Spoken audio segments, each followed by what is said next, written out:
عام طور پر ذہن میں ایک سوال آتا ہے کہ سیدنا ابو بکر صدیق، سیدنا عمر فاروق، سیدنا عثمان غنی، سیدنا علی مرتضیٰ رضی اللہ تعالیٰ عنہم ہوں یا باقی صحابہ کرام ہوں، تو وہ ایک عام انسان ہی ہے۔ اس عام انسان کی ایک انسان کی خاطر امت میں یہ اختلاف پیدا ہو اور فرقے بنے اور کوئی ان کا موافق بنے، کوئی مخالف بنے، تو اس مسئلے کو نظر انداز کیوں نہیں کر دیا جاتا؟ تو اس پر اس سوال کا جواب ذہن میں رکھنا ضروری ہے کہ یہ ہیں تو انسان، لیکن دین سارا کا سارا انہی اس کے اندر سے ہو کے آتا ہے۔ اگر یہ حضرات مشکوک ہو جاتے ہیں تو ہم دین سے خالی ہو جاتے ہیں، دین سے خالی ہو جاتے ہیں۔ اور ان لوگوں کو اللہ پاک نے دین کے لیے ازل سے چنا ہے۔ رسول اللہ صلی اللہ علیہ وسلم فرماتے ہیں اللہ نے پوری انسانیت میں سے میرے خاندان قریش کو چنا، پھر قریش میں سے مجھے چنا، اور پھر میرے لیے میرے صحابہ کو چنا ہے۔ یعنی ایسے نہیں ہو گیا کہ اتفاقاً حضور صلی اللہ علیہ وسلم کسی خاندان میں پیدا ہو گئے، پھر اتفاقاً آپ کو صحابہ مل گئے۔ جیسے آپ خود اللہ کا انتخاب ہیں، آپ کا ہر صحابی آپ کا کے لیے انتخاب ہے۔ سیدنا عثمان غنی رضی اللہ تعالیٰ عنہ کی خالہ تھی، اس کا نام تھا سودا، اور وہ کاہن تھی۔ کاہن کچھ غیب کا حساب کتاب لگا لیتے تھے اور کچھ اندازہ ہو جاتا تھا، ان کو بعض دفعہ صحیح بھی نکل آتا تھا۔ تو حضرت عثمان غنی رضی اللہ تعالیٰ عنہ ایک دن اپنی اس خالہ کو ملنے کے لیے گئے۔ سودا کو بیٹھی ہوئی، اکیلی بیٹھی ہوئی حضرت عثمان جو ہی اس کے گھر میں داخل ہوئے تو اس نے آگے سے عربی میں کچھ اشعار بولنے شروع کر دیے، کچھ کہنا شروع کر دیا، ایسا جو عثمان رضی اللہ تعالیٰ کو سمجھ نہیں آ رہا کہ یہ کیا کہہ رہی ہے۔ عثمان یا عثمان یا عثمان لک الجمال ولک الشان، جاء نبی معہ الفرقان لا تصدک عنہ الاوثان۔ بڑی لمبی نظم کہہ ڈالی، عثمان بارکے ہوں، عثمان خوشخبریاں ہوں، عثمان تو بڑی شان پا گیا، دیکھ وہ اللہ کا نبی آ گیا ہے، دیکھ وہ قرآن آ گیا ہے، خبردار بتوں کے پیچھے لا کر اس نبی اور قرآن سے معروف نہ رہ جانا۔ خالہ کون نبی، کیا قرآن، کیا کہہ رہی ہے خالہ، کہاں سے بول رہی ہے؟ حضرت عثمان رضی اللہ تعالیٰ عنہ کو ابھی تک پتہ نہیں تھا کہ نبی پاک صلی اللہ علیہ وسلم اعلان نبوت فرما چکے ہیں۔ ان کے لیے تو یہ بڑی عجیب و غریب باتیں تھیں۔ حضرت عثمان رضی اللہ تعالیٰ عنہ نے جا کر صدیق اکبر رضی اللہ تعالیٰ عنہ کو بتایا کہ ابو بکر، آج میری خالہ نے بڑی عجیب و غریب باتیں کہہ دی مجھے، کون نبی آ گئی ہے، کیا قرآن ہے؟ اچھا تمہیں نہیں پتا؟ اللہ نے کرم فرمایا ہمارے محمد صلی اللہ علیہ وسلم کو اللہ نے نبوت عطا فرما دی، اللہ قرآن اتار دیا، اور میں تمہیں دکھاؤں یہ نبی ہے، یہ قرآن ہے، اور تیری خالہ اس بارے میں تجھے بشارتیں دے رہی ہے۔ کیا مطلب، کیا مطلب؟ اللہ نے تقدیر میں ازل میں لکھا ہوا تھا کہ عثمان نے ذی شان بننا ہے، عثمان کو اللہ نے یہ شان دینا ہے، اور آج خالہ پر اللہ نے وہ ظاہر فرما دیا، اور خالہ اس کو دیکھ کر پہلے ہی مبارکیں دے رہی ہے۔ تو کیا مطلب؟ حضرت عثمان غنی رضی اللہ تعالیٰ عنہ پہلے سے اللہ کا انتخاب تھا، اللہ نے چنا ہوا ہے ان کو، سیدنا عثمان غنی رضی اللہ تعالیٰ عنہ۔ اور پھر انتخاب دیکھیں رب کا کہ رسول اللہ صلی اللہ علیہ وسلم کی دو صاحبزادیوں کا نسبت طے ہو چکی ہے ابو لہب کے بیٹوں سے، عتبہ اور عتیبہ سے، عتبہ اور عتیبہ سے۔ پہلی دفعہ جب حضور صلی اللہ علیہ وسلم نے اجتماعی دعوت دی ایمان کے لانے کے لیے، اجتماعی اعلان کیا، تو عتبہ اور عتیبہ کا باپ ابو لہب کھڑا ہوا، چچا لگتا تھا حضور صلی اللہ علیہ وسلم، کنکریاں اٹھا کر ماری بدبخت نے، اور کہتے الحاظہ جماعتنا، اسی کام کے لیے ہمیں تو نے جمع کیا، ہمارا ٹائم ضائع کیا، برباد کیا، اللہ تجھے ہلاک کر دے، ساتھ یہ بد دعا دی۔ تو اللہ پاک کو جلال آیا اور اللہ نے سورت اتاری، تبت یدا ابی لہب و تب، محمد صلی اللہ علیہ وسلم ہلاک نہیں ہوگا، ابو لہب تو ہلاک ہو جائے گا، تو ہلاک ہو۔ اب جب اس کی مذمت میں یہ قرآن کی سورت اتری، اس کو بڑا غصہ چڑھا، کہنے لگا عتبہ اور عتیبہ بیٹوں کو، بیٹو اگر میرے بیٹے ہو نا تو پھر محمد صلی اللہ علیہ وسلم کی بیٹیوں کو طلاق دے دو۔ تو عتبہ اور عتیبہ نے دونوں نے محمد صلی اللہ علیہ وسلم کی بیٹیوں کو معذرت طلاق دے دی۔ صرف یہاں تک اس نے بدبختی پر بس نہیں کیا، پھر کہتا ہے کہ صرف طلاق نہیں دینی، جا کے معذرت اس کے چہرہ انور پر تھوک کے آؤ۔ عتبہ نے تو یہ بدبختی نہیں کی، عتیبہ اس بدبختی سے بھی گزر گیا، اور جب اس نے یہ بدبختی کی تو میرے نبی صلی اللہ علیہ وسلم نے اس کی گستاخی پر اس کو بد دعا دی، اے اللہ تو اس پر کوئی جنگل کا درندہ مسلط کر، یہ بد دعا دی۔ اور ان کو یقین ہوتا تھا کہ محمد صلی اللہ علیہ وسلم کی زبان مبارک سے نکلی ہوئی کوئی بات غلط نہیں ہوتی۔ تو ابو لہب اپنے اس بیٹے کے ساتھ سفر کر رہا ہے ملک شام کی طرف، راستے میں قافلے کو شام پڑ گئی۔ جب شام ہوئی تو اب مشورہ ہوا کہ آس پاس کا وادی تو نظر نہیں آ رہی، چلو یہیں خیمے لگا اور رات گزار لیں۔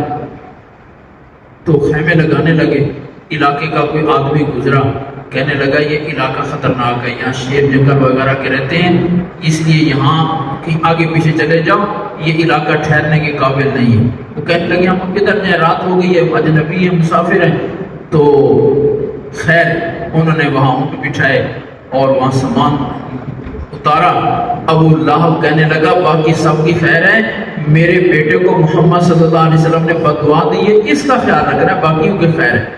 اب کیا کیا، اونٹوں کا جتنا سامان لاد تھا، بورے وغیرہ، وہ سب کے جمع کیے اور جمع کر کے ایک اونچا تھڑا بنایا، تھڑا بنا دیا، اس کے اوپر اس کو لٹایا اور اس کے ارد گرد باقی جتنے بندے تھے قافلے کے وہ لیٹے اور بندوں کے ارد گرد اونٹ بٹھائے۔ اونٹوں کی باڑ ہے، پھر بندوں کے پیرا ہے، پھر اوپر تھڑے میں اس کا بیٹا لیٹا ہوا ہے، اور رات کو قافلہ آرام کر رہا ہے۔ آدھی رات کو جنگل کا شیر آتا ہے، اونٹوں کو پار کرتا ہوا، انسانوں کو پار کرتا ہوا سیدھا اس عتیبہ کے پاس جاتا ہے اور اس کو چیر پھاڑ کر کے واپس چلا جاتا ہے۔ رسول اللہ صلی اللہ علیہ وسلم کی وہ بد دعا پوری ہو گئی کہ یا اللہ اس کے اوپر کوئی جنگل کے درندے مسلط فرما۔ لیکن پیارے نبی صلی اللہ علیہ وسلم کا اخلاق کریمانہ بھی دیکھ، دو بیٹے ابھی تک اس کے زندہ ہیں، ابو لہب خود قتل ہو گیا، عتبہ اور ماتب، یہ دو بیٹے زندہ ہیں اور مسلسل اپنی باپ کی روش پر قائم ہیں، اسلام دشمنی میں پیش ہیں، کوئی موقع کوئی جنگ انہوں نے باپ بیٹوں نے نہیں جانے دی جہاں رسول اللہ صلی اللہ علیہ وسلم کو نقصان پہنچانے کی کوشش میں یہ شریک نہ ہوئے ہوں۔ جس دن مکہ فتح ہوتا ہے، رسول اللہ صلی اللہ علیہ وسلم پوچھتے ہیں حضرت عباس سے، عباس آج تیرے بھتیجے نہیں نظر آ رہے، چچا آج تیرے بھتیجے نہیں نظر آ رہے، ابو لہب کے وہ بیٹے عتبہ اور ماتب، یا رسول اللہ وہ کیسے نظر آئیں گے؟ وہ آخر اپنی کرتوتوں کو سمجھتے نہیں ہیں، مکہ فتح ہو کوئی بات ہے جان بچانے کے لیے، کس منہ سے نظر آئیں گے؟ حضرت عباس کو فرمایا عباس پھر بھی تیرے بھتیجے ہیں، جاؤ تلاش کر کے لاؤ، جاؤ تلاش کر کے لو، ایمان کی دعوت دو، شاید اللہ ان کو ایمان دے دو۔ اخلاق دیکھیں، کرم دیکھیں میرے نبی صلی اللہ علیہ وسلم۔ حضرت عباس گئے، دونوں کو تلاش کر کے لے آئے بھتیجوں کو، اور حضور صلی اللہ علیہ وسلم کے سپرد فرمایا۔ میرے نبی صلی اللہ علیہ وسلم دونوں کا ہاتھ پکڑ کے ملتزم پر، بیت اللہ کا حصہ جو ملتزم کا ہے، دروازے اور حجر اسود کے درمیان کا حصہ، ملتزم پر تشریف لے گئے اور ملتزم پکڑ کے دعائیں کرتے رہے، اور جب دعائیں کر کے فارغ ہوئے تو چہرہ انور پر خوشی کے آثار تھے۔ حضرت عباس نے پوچھا یا رسول اللہ خیریت ہے، آج خوش نظر آ رہے ہیں؟ فرمایا میں نے اللہ سے ان دونوں کو ایمان مانگا ہے، اللہ نے میری دعا قبول فرمائی، ان کے دل میں اللہ نے ایمان ڈال دی۔